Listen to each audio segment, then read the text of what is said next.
discuss the expression hostile witness.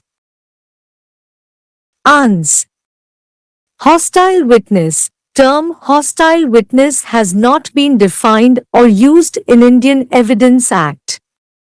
In simple words, hostile witness means a witness who does not support the case of party by whom he is called.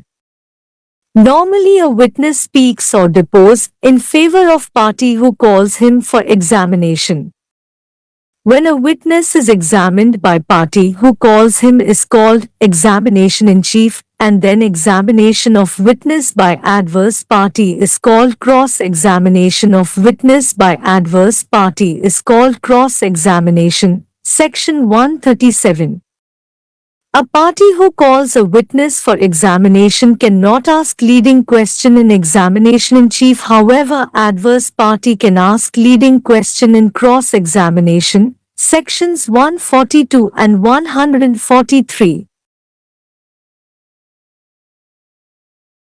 The rule which excludes leading question being put is founded on assumption that a witness must be taken to have a bias in favor of party by whom he is called when the circumstances show that this is not the case and he is hostile to party producing him. The judge may in his discretion allow the rule to be relaxed and grant permission to party producing the witness to put such questions as may be put in cross-examination.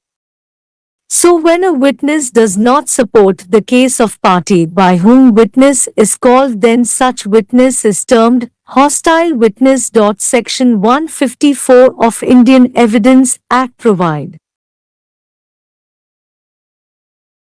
The court may in its discretion permit the person who calls a witness to put any question to him which might be put in cross-examination of adverse party. So when witness becomes hostile to party producing it, then court can use 154 of Act allow that party cross-examine his own witness and ask leading question before the cross-examination by adverse party. In Yogendra Kumar and other v. State of UP 1999 Cre.L.J. 4685 it was held that mere fact that a witness were declared hostile by prosecution does not efface their evidence from record altogether. Evidence of prosecution witness who had partly resided from their previous statement can be used to the extent they support the prosecution for corroborating the other witness.